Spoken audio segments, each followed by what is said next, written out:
Thanks for watching. Don't forget to like, comment, share and subscribe to Mufti Tariq Masood, famous scholar. ابھی ایک topic face بک پہ چلا ہے, اس پہ بہت نیگیٹو کمنٹس آئے ہیں. وہ میرا ایک بیان کا ایک شارٹ کلپ بنایا ہے کسی چینل نے اور اپلوڈ کیا ہے. اس میں یہ کہ کیا عورت شوہر کا نام لے سکتی ہے کہ نہیں لے سکتی. کسی نے مجھ سے سوال کیا تھا کہ کیا عورت اپنے شوہر کا نام لے سکتی ہے کہ نہیں لے سکتی, یا منع کے ابا ہی کہے گی وہ. تو اس کا میں نے جواب دیا تھا کہ ہمارے عرف میں اس کو بے ادبی سمجھا جاتا ہے. تو جس کے عرف میں بے ادبی سمجھا جاتا ہو وہاں پر عورت کو چاہیے کہ اپنے شوہر کا نام نہ لے. اب چونکہ آج کل ہر آدمی مفتی بنا ہوا ہے, اور میں نے جو اس پر اشکالات تھے نا اس کا بھی جواب دیا تھا, تو لوگوں نے نیگیٹو کمنٹس, کچھ لوگوں نے حدیثوں کے حوالے کہ صحابیہ تو اپنے شوہر کا نام لیتی تھی, اس مفتی کو حدیث کا بھی نہیں پتا, قرآن کا بھی نہیں پتا, اور اس مفتی نے ایسی بات کی ہے کہ قرآن و حدیث کا تو کوئی ریفرنس دیا ہی نہیں ہے. تو بہت زیادہ چونکہ نیگیٹو کمنٹس ہے اور بہت ہی بدتمیزوں والا, یعنی انسان جب بات کرتا ہے نا تو پتہ چل جاتا ہے کہ اس کے آباء و اجداد کا تعلق کہاں سے ہوگا, خاندان کیسا ہے, جو ورڈنگ استعمال کرتے ہیں نا وہ. تو بہت زیادہ نیگیٹو کمنٹس ہیں. اس مسئلے کو میں دوبارہ بیان کر دوں. دیکھو ایک بات یاد رکھو, یہ اس میں بھی میں نے کہی ہے کلپ میں, سمجھ میں نہیں آئی لوگوں کے, تو میں ذرا ڈیٹیل میں بتاتا ہوں. لباس کا تعلق عرف سے ہوتا ہے کہ نہیں ہوتا. کچھ چیزیں ایسی ہیں جن کا تعلق براہ راست قرآن و حدیث سے نہیں ہے, بلکہ ان کا تعلق ہمارے کلچر سے ہے. مثال کے طور پر آپ سے اگر کوئی یہ کہتا ہے, کسی مفتی سے کوئی آ کے پوچھے کہ کیا میں قمیض اتار کے نماز پڑھ سکتا ہوں, تو مفتی اگر عقل مند ہوگا وہ کہے گا کہ قمیض اتار کر نماز نہ پڑھیں, یہ بے ادبی ہے. کہے گا کہ نہیں کہے گا؟ اب آپ کہیں کہ حدیث کا حوالہ, تو بھائی حدیث کا حوالہ اگر دے گا نا, حدیث اس کے اپوزٹ ہے. صحیح ہے, بخاری کی حدیث ہے, جابر بن عبداللہ رضی اللہ تعالیٰ عنہ بغیر قمیض کے نماز پڑھ رہے تھے. کسی نے پوچھا اس طرح نماز ہو جاتی ہے, آپ کیوں پڑھ رہے ہیں ایسے؟ فرمایا میں اس لیے ایسے پڑھ رہا ہوں تاکہ تیرے جیسا احمق مجھے دیکھ کر سوال کرے کہ ایسا کیوں کر رہا ہوں. صحیح ہے نا, تیرے جیسا احمق مجھ سے سوال کرے. پھر کہا کہ نبی صلی اللہ علیہ وسلم کے دور میں ہمیں 2 جوڑے میسر نہیں ہوتے تھے, تو ازار ہے تو قمیض نہیں, بسا اوقات ایسے ہی پڑھتے تھے. اب بخاری کی حدیث سے تو پتہ چل رہا ہے کہ قمیض اتار کے نماز پڑھنا کیا ہے. جابر بن عبداللہ باقاعدہ یہ عمل کر کے دکھا رہے ہیں کہ, اور تاکہ جو اعتراض کرے اس پہ حماقت کا بھی فتویٰ لگا رہے ہیں. اب آپ یہ حدیث کا حوالہ دے کے لوگوں کو قمیضیں اتروا دیں, یہ عقل مندی کا کام ہوگا؟ بولو نا بھائی, یہ پاگل ہونے کی علامت ہوگی. یہ اس کی علامت ہے آپ نے بخاری طوطے کی طرح رٹی ہوئی ہے, آپ کے اندر سینس نہیں ہے, نہ آپ نے فقہ پڑھا نہ اصول فقہ پڑھا جو قرآن و حدیث کو سمجھنے کے لیے وضع کیا گیا ہے. بھائی اس زمانے میں جب چونکہ صحابہ کو جوڑے میسر نہیں تھے تو قمیض اتار کے نماز پڑھنا بے ادبی نہیں سمجھا جاتا تھا, وہ تو کلچر کا حصہ تھا. غریب لوگ تھے. اصحاب صفہ میں ہم دیکھتے ہیں کہ حدیث میں آتا ہے کہ ایک دوسرے کی طرح پشت کر کے بیٹھے ہوئے تھے, کیونکہ لباس سطر ڈھانپنے کے لیے اتنا تھوڑا تھا کہ وہ ایک دوسرے کی طرف رخ کر کے بیٹھنا ان کے لیے مشکل تھا, اتنی غربت تھی. آج کون ایسا غریب ہوگا جو بیچارہ قمیض نہ پہن سکے؟ اور ایک معاشرے میں پورا پراپر ڈریس پہننا یہ ہمارے معاشرے کا کلچر بن چکا ہے, اس کو بے ادبی سمجھا جاتا ہے. کسی تقریب میں آپ بغیر قمیض کے نہیں جا سکتے, تو آپ اللہ کے سامنے بغیر قمیض کے کیسے کھڑے ہوگے بھائی؟ اگر صحابی بغیر قمیض کے نماز پڑھ رہے ہیں تو ایک بڑی اچھی تقریب میں بھی وہ بغیر کرتے کے چلے جاتے تھے. وہ صحیح بخاری کی حدیث ہے, نبی صلی اللہ علیہ وسلم کے پاس ایک صحابی نے عرض کیا, یا رسول اللہ میرا اس خاتون سے نکاح کرا دیں. فرمایا مہر فرمائی یہ لنگوٹا جو میں نے باندھا ہوا ہے. پتا چلا اس نے لنگوٹا پہن کے نبی کی مجلس میں بیٹھے ہوئے تھے, بخاری کی حدیث ہے, اور اسی حالت میں نبی نے آپ کا نکاح پڑھایا تو پتا چلا دولہا کا لباس کیا تھا؟ بولو بھائی, لنگوٹا. اب اگر کوئی مجھ سے پوچھے کہ مفتی صاحب کیا دولہا صرف لنگوٹا پہن کے شادی ہال میں جا سکتا ہے, تو میں کیا کہوں گا؟ جا سکتا ہے کیا؟ میں بولوں گا پاگل ہے, بے دینوں کا دینداروں کا مذاق اڑوائے گا. وہ جائز نہیں ہے اس کے لیے لنگوٹا پہن کے جانا, اس کے لیے پراپر ڈریس پہنے. آپ کہہ سکتے ہیں وہ صحابی تو غریب تھے. بھائی اگر کوئی بہت غریب بھی ہے تو بھی اس زمانے میں ہم اس کو لنگوٹا پہن کے شادی ہال میں جانے کی اجازت نہیں دیں گے, کیونکہ ہمارے عرف میں اس کا تصور نہیں ہے. نہیں یاری بات سمجھ میں؟ طوطے کی طرح بخاری مسلم جاہل لوگوں نے رٹ لی ہے, اور علماء کوئی کسی عالم کو نہیں چھوڑا انہوں نے. ابھی میں ایک کلپ سن رہا تھا حضرت مولانا منظور مینگل صاحب کا, بڑا اچھا انہوں نے ایک مدلل بیان کیا, اس پہ لوگوں کے نیگیٹو کمنٹس. ہر آدمی کیا بنا ہوا ہے, جاہل ہوگا, مگر اعتراض ایسے کرتا ہے جیسے اس سے بڑا اس کائنات میں کوئی عالم پیدا ہوا ہی نہیں ہے. اب یہ سمجھو کہ جیسے لباس کا تعلق کس سے ہے, عرف سے, اس میں قرآن و حدیث کا حوالہ نہیں دیا جائے گا. قرآن و حدیث کی اگر بات ہے تو نبی صلی اللہ علیہ وسلم زیادہ تر ازار پہنا کرتے تھے. ازار ایک چادر جو ہوتی تھی. آج کسی بھی محفل میں آپ ازار پہن کے نہیں جا سکتے, نماز بھی نہیں پڑھ سکتے, اس لیے کہ اس کو یوں سمجھا جائے گا کہ بھائی اللہ کے دربار میں جب حاضری دے رہے ہو تو پراپر ڈریس پہن کے, یہ نماز کا ادب ہے. جیسے آپ کسی رشتہ دار کی دعوت میں جاتے ہو تو پراپر ڈریس پہن کے جاتے ہو, چڈی بنیان میں نہیں پہنچتے. تو ہم کہیں گے کہ اللہ کا بھی یہ حق ہے کہ اللہ کے سامنے جب حاضری دی جائے تو پراپر ڈریس میں ہو, کیونکہ اب ہمارے زمانے کا عرف یہ بن چکا ہے کہ قمیض بھی ہو ساتھ میں شلوار بھی ہو. بات سمجھ میں آ رہی ہے؟ اب یہ عرف بن چکا ہے. اسی طرح یاد رکھو کہ عورت کا شوہر کا نام لینا صحابیہ سے ثابت ہے کہ اپنے شوہر کا نام لیا انہوں نے, لیکن بہت سارے ہمارے کلچرز میں, ہمارے جو بہت سارے علاقے ایسے ہیں, قومیں ایسی ہیں جن میں عورت کے لیے شوہر کا نام لینا بے ادبی سمجھا جاتا ہے. وہ اگر نام لیں گی تو یہ سمجھا جائے گا کہ یہ بے ادب ہے. اور ادب کا تعلق بھی کس سے ہوتا ہے؟ عرف سے. اگر یقین نہیں آتا تو آپ یہ دیکھو, ہم یہ کہتے ہیں کہ نبی صلی اللہ علیہ وسلم نے فرمایا. کیا کہتے ہیں؟ فرمایا. کسی صحابی نے فرمانے کا لفظ آپ کے لیے استعمال نہیں کیا. قالا کا لفظ, قالا کا معنی کہا. عربی میں فرمانا اور کہا یہ الگ الگ نہیں ہے. قال رسول اللہ صلی اللہ علیہ وسلم, نبی نے کہا. لیکن ہمارے عرف میں یہ کہنا کہ نبی نے کہا, اس کو ادب کے خلاف سمجھا جاتا ہے. ہمارے عرف میں اگر کوئی کہتا ہے عبداللہ بن مسعود نے یوں کہا, عبداللہ بن عمر نے یوں کہا ہے بھائی, تو ہم کہتے ہیں بھائی حضرت لگاؤ. کہتے ہیں کہ نہیں کہتے؟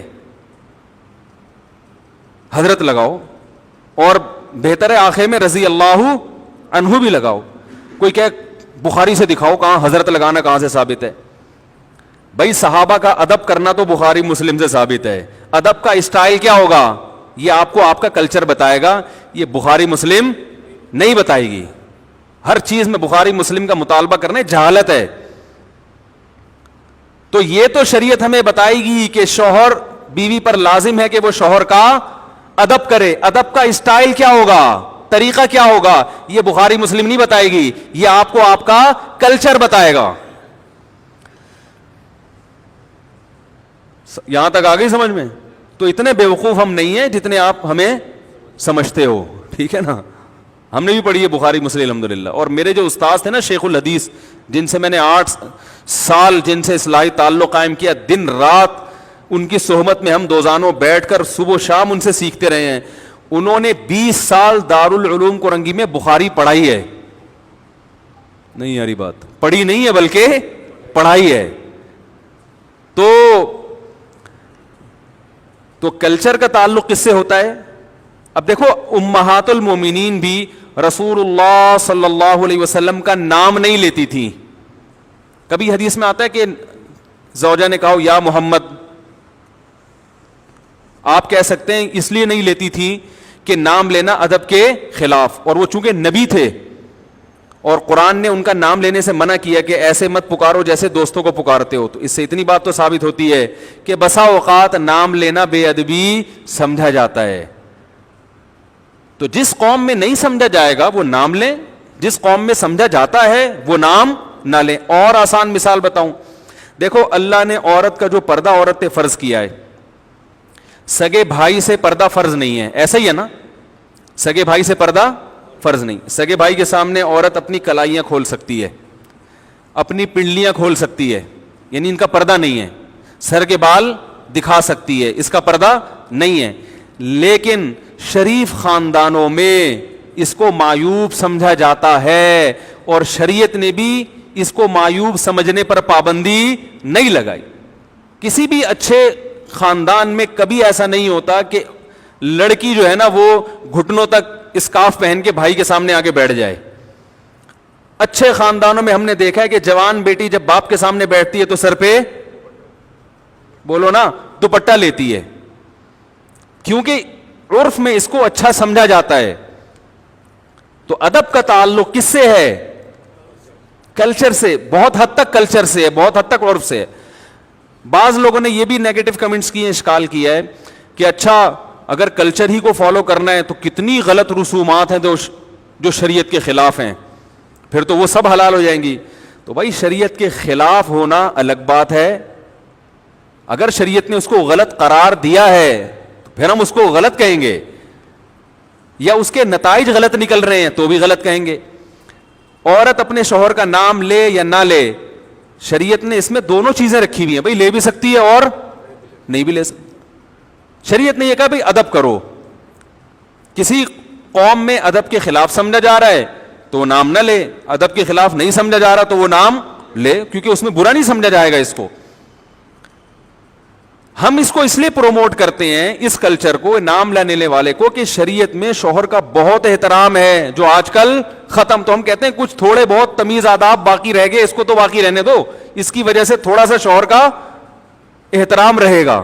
یعنی جو نتائج اس پہ جو مرتب ہو رہے ہیں وہ اچھے مرتب ہو رہے ہیں, وہ برے مرتب نہیں ہو رہے, وہ ایسے نتائج مرتب ہو رہے ہیں جو شریعت چاہتی ہے. جیسے شریعت نے ابا کے سامنے بیٹی کو دوپٹہ لینے کا حکم نہیں دیا مگر پابندی بھی نہیں لگائی. تو جب دونوں راستے ہیں تو ہم کہیں گے شریعت کے مزاج سے زیادہ قریب کیا ہے, دوپٹہ لینا یا نہ لینا؟ لینا زیادہ مزاج کے قریب ہے. اس میں باپ کا احترام ہے, حیا ہے, اور شریعت معاشرے میں حیا کو فروغ دینا چاہتی ہے. تو جو چیز حیا کے زیادہ قریب ہوگی اس کو اپریشیٹ کیا جائے گا, جو حیا سے دور ہوگی اس کی حوصلہ شکنی کی جائے گی, اور اس پر بخاری مسلم کے حوالے مانگنے والے پر جہالت کا فتویٰ لگایا جائے گا. سمجھ میں آ رہی ہے بات؟ اس پر یہ فتویٰ لگایا جائے گا کہ یہ کیا ہے, پاگل ہے. تو اور بہت ساری چیزیں اس بارے میں. تو جو عورتیں شوہر کا نام لیتی ہیں لیں, میں نے یہ تھوڑی کہا کہ گناہ مل رہا ہے یا ناجائز ہے, میں نے ادب, اگر کلچر اس کی اجازت نہیں دیتا تو ادب کیا ہے کہ نام نہ لے بھائی. اچھا مجھے یہ بات بتاؤ, بڑے بھائی کا نام لینا, کوئی آپ سے پوچھے کہ بڑا بھائی ہے 10 سال عمر میں آپ سے بڑا ہے, اس کو نام لے کے پکارنا, اگر یہ مسئلہ مجھ سے پوچھا جاتا یا کسی بھی مفتی سے پوچھا جائے گا, وہ کیا کہے گا؟ نام سے پکارنا ادب کے خلاف ہے, بلکہ اس کو بھائی جان کہنا چاہیے, بڑے بھیا کہنا چاہیے. یہی ہے نا. اب آپ کو حدیث میں تو آتا ہے کہ فلاں صحابی نے اپنے بڑے بھائی کا نام لیا ہے بھائی. عربی میں بڑے بھائی کے لیے کوئی بھائی جان جیسا لقب یا اس سے ملتا جلتا کوئی لقب ہمارے علم میں نہیں ہے, وہ تو نام لیتے تھے. اب آپ کہو کہ اس مفتی نے یہ کہا ہے کہ بڑے بھائی کا نام نہ لو, اور اس پر کوئی قرآن و حدیث کی حوالہ اس نے پیش نہیں کیا. یہ سب اندھے مقلد ہیں, یہ صرف اپنی دکانیں چمکانے کے لیے بیٹھے ہوئے ہیں, ان کو قرآن و حدیث بالکل بھی نہیں آتا. الحمدللہ آپ سے زیادہ اچھا آتا ہے, اور آپ سے زیادہ اچھا سمجھ بھی سکتے ہیں اس کو. اس لیے ہم یہ کہیں گے کہ چھوٹا بھائی بڑے بھائی کو نام سے نہ پکارے, کیونکہ شریعت میں چھوٹے بھائی کو حکم ہے کہ بڑے بھائی کا ادب کرے. کیسے کرے یہ شریعت نے نہیں بتایا. نام لینا بڑے بھائی کا ہمارے عرف میں ادب کے خلاف سمجھا جاتا ہے, بدتمیز سمجھا جاتا ہے. جو اپنے بڑے بھائی کو بولا ستار ذرا ادھر آنا, بات سننا کیا حال ہے, ستار ذرا پانی لے کر آنا, وہ بولے گا تیرا بھائی ہوں, تیرے باپ کی جگہ ہوں, تو آپ بولو گے بھائی جان, بھیا, یہی کہیں گے نا. اس کے لیے بخاری مسلم کے حوالے کی ضرورت نہیں ہوگی. اس کے لیے اتنے حوالے کی ضرورت ہوگی کہ چھوٹے پر بڑے کا احترام لازم ہے. احترام کا اسٹائل کیا ہوگا یہ آپ کو آپ کا کلچر بتائے گا, یہ آپ کو بخاری مسلم نہیں بتائے گی, کیونکہ کلچر چینج ہوتا رہتا ہے ہر زمانے کے لحاظ سے. بڑی بہن کو لوگ کیا کہتے ہیں, نام سے پکارتے ہیں یا آپی آپا باجی کہتے ہیں؟ بخاری میں ہے کہیں کہ بڑی بہن کو نام سے نہ پکارو ہے بھائی؟ ارے بھائی کوئی بڑی بہن آپ سے 20 سال عمر میں بڑی ہو, آپ اس کو نام لے کے بلاؤ, بے ادبی ہے نا. آپ کیا بولو گے؟ آپی، باجی، جو تمیز. اگر اچھا خاندان ہے بھائی، اگر نہیں ہے تو پھر میں معذرت چاہتا ہوں. اگر پھر آپ یہ بولو گے بخاری کی حوالہ دکھاؤ، اس کا مطلب آپ کے خاندان میں کوئی پرمپرا آپ کی ہے ہی نہیں. ٹھیک ہے نا، کوئی کلچر ہے ہی نہیں. تو بڑے بھائی کو پشتو میں ورورا کہیں گے، ورورا جب بلائیں گے نا، ورور. اور اردو میں تو اور بڑے ادب تمیز ہیں. اردو میں تو پہلے تو بہت ہی ہوتا تھا، اب تو شارٹ ہوتا جا رہا ہے. اردو میں تو چھوٹی بیٹی کو دختر، بیٹی کو دختر کہیں گے نا. وہ شادی کارڈ چھپے ہوئے ہوتے ہیں دیکھیں. اب تو نور چشمی کے علاوہ کوئی لفظ سمجھ میں ہی نہیں آتا. اس میں لکھا ہوتا ہے ہماری نور چشمی دخترے کی شادی فرزند انجمن سے قرار پائی ہے. ٹھیک ہے نا، آدمی کا تو پتہ نہیں کیا ہو رہا ہے. تو اردو میں تو اور ہوا کرتا. تو یہ ہر زبان کا کلچر ہے، ہر زبان کا ایک اپنا کلچر ہوتا ہے. دیکھو اردو میں کسی بڑے کو تم سے بات کرو گے بے ادبی ہے، انگلش میں یو کہو گے بے ادبی نہیں ہے. تو ہر زبان کا اپنا کلچر ہے، اس کے حساب سے بات ہوتی ہے. تو ایک اور بات تھی، ہاں رہا یہ مسئلہ کہ اگر کلچر ہی کو فالو کرنا ہے تو کلچر تو بہت جگہوں پہ غلط رہنمائی کرتا ہے. ایسے تو بہت ساری چیزیں ہیں. تو بھائی اگر کلچر شریعت کے خلاف جا رہا ہے، شریعت نے واضح طور پر کہا ہے کہ یہ غلط ہے، پھر کلچر کو فالو نہیں کر سکتے. بعض دفعہ کلچر شریعت کے خلاف نہیں ہوتا، لیکن اس کلچر پہ جو نتیجہ مرتب ہوتا ہے وہ شریعت کے خلاف ہوتا ہے. مثال کے طور پر بارات کا کھانا. اب بیٹی کی شادی پہ جو کھانا کھلایا جاتا ہے یہ شریعت کے خلاف نہیں ہے براہ راست. نبی نے کہیں منع نہیں کیا کہ بیٹی کی شادی کرو تو کھانا نہ کھلاؤ، لیکن کہیں ترغیب بھی نہیں دی ہے، بلکہ ولیمہ کیا ہے تو جو لڑکے والے کرتے ہیں. تو ہم بارات کو اس لیے نہیں منع کرتے کہ یہ بدعت ہے. بدعت تو وہ چیز ہوتی ہے جس کو دین سمجھ کے کیا جائے. اس لیے بھی منع نہیں کرتے کہ شریعت نے منع کیا. بھائی شریعت اس بارے میں خاموش ہے. ہم کہتے ہیں کہ ایسی رسم ہے جس کے بارے میں شریعت خاموش. تو شریعت کسی چیز کے بارے میں اگر خاموش ہو اور وہ آپ کا کلچر ہو، آپ اس کو فالو کریں، کوئی پابندی نہیں ہے. لیکن اس کو فالو کرنے میں نتائج اگر برے نکل رہے ہیں تو پھر اس کو فالو نہ کریں. کیونکہ بارات کے کھانے کے جو نتائج ہیں وہ کیا ہیں؟ برے ہیں. بیٹی کی شادی مشکل ہو گئی ہے، اور شریعت شادی کو کیا بناتی ہے؟ آسان. اس کو آسان رکھا ہے شریعت نے، اس لیے ہم اس سے کیا کریں گے؟ منع کریں گے. تو یہ تمہارے ذمے ہے، بتا رہا ہوں میں تو بیان کر کے بھول جاتا ہوں. پتہ نہیں کوئی ایسا کلپ آتا ہی نہیں مارکیٹ میں، پھر وہ الٹی چیزیں لوگوں کے سامنے آنا شروع ہو جاتی. تو اس لیے ادب یہی ہے کہ خواتین اپنے شوہر کا نام نہ لے لیں تو بھی گورنمنٹ کی طرف سے کوئی پابندی نہیں ہے. نہ لیں تو اچھا ہے، کہ اچھا لگے گا، اچھا کلچر پروموٹ ہوگا کہ بھئی شوہر، ان کے ہاں شوہروں سے تمیز سے بات کی جاتی ہے. ٹھیک ہے نا، کتنا اچھا سا بول کے کتنا اچھا محسوس ہو رہا ہے. یعنی اگر کوئی یہ ہو کہ یعنی کوئی یہ سن بھی لے کہ ان کے ہاں بیوی اپنے شوہر سے تمیز سے بات کرتی ہے، کہ عجیب سا محسوس ہو رہا ہے کہ نہیں ہو رہا؟ یعنی قیامت کی نشانی لگ رہی ہے آج کل جس اسٹائل میں. پھر بعض نے یہ بھی اصرار کیا کہ شوہر بھی تو بیوی کا نام لے سکتا ہے. تو یہ ایسا ہی ہے جیسے بڑا بھائی جب چھوٹے بھائی کا نام لے سکتا ہے تو چھوٹا بڑے کا نام. بھائی چھوٹے پر لازم ہے کہ وہ بڑے کا احترام کرے، تو شوہر پر لازم نہیں ہے کہ وہ بیوی کا احترام کرے. بیوی پر لازم ہے کہ وہ شوہر کا احترام. ہاں آپ یہ کہہ سکتے ہیں اچھا پھر کیا ذلیل کرے اس کو؟ تو ذلیل بھی نہ کرے، عزت دے، لیکن اس درجے کی عزت جتنی شوہر کی ہوتی ہے تو اسلام میں عورت کی اس سے ایک درجہ کم عزت ہے. بیوی کو بھی عزت دینی چاہیے، اس کا بھی احترام کرنا چاہیے، لیکن قرآن کے مطابق عورت کا درجہ شوہر سے ایک درجہ کم ہے. اس میں کیا حکمتیں ہیں یہ اللہ بہتر جانتا ہے، لیکن اللہ نے بنا دیا یہ سسٹم. یہ نہیں کہ آپ توہین کرنا شروع کر دیں. میں بار بار بیان میں کہتا ہوں، ہم نے اپنے بزرگوں کو، اپنے علماء کو دیکھا ہے کہ اپنے گھر کی زوجہ کا بہت احترام سے نام لیا کرتے تھے، کوئی حاکمانہ لب و لہجہ اختیار نہیں کرتے، اور یہ اسلام نہیں سکھایا ہے. کئی دفعہ میں نے بیان میں بتایا، ہمارے شیخ مفتی رشید احمد صاحب رحمہ اللہ تعالی جب گھر والوں سے کہتے تھے نا اپنی زوجہ سے کھانا لگا دو، تو یہ نہیں کہتے تھے کھانا لگا دو، کھانا لگوا دو. حالانکہ لگانا انہوں نے ہی ہے، لیکن کہتے تھے ایسا لب و لہجہ جیسے جس سے یہ جھلکے کہ یہ نوکرانی ہے. یہ لب و لہجہ شریعت میں پسندیدہ نہیں ہے، کیونکہ وہ بیوی آپ کے پیرالل ہے، وہ آپ کی نوکرانی نہیں ہے. اس سے بوٹ پالش کروانا یہ برا کام ہے، بہت سخت. ہم نے اپنے اکابر کو دیکھا اس کے خلاف تھے. تو انہوں نے جتنا احترام کیا ہے نا اپنی زوجات کا, وہ عام پبلک تصور بھی نہیں کر سکتی. لیکن جب وہ کر رہے ہیں تو عورت پر لازم ہے کہ اس کو 2 سے ضرب دے کر اس سے زیادہ احترام کس کا کرے؟ شوہر کا کرے. مگر عورت اس سے ڈبل احترام کرے شوہر کا. یہ اسلام کی تعلیمات ہیں.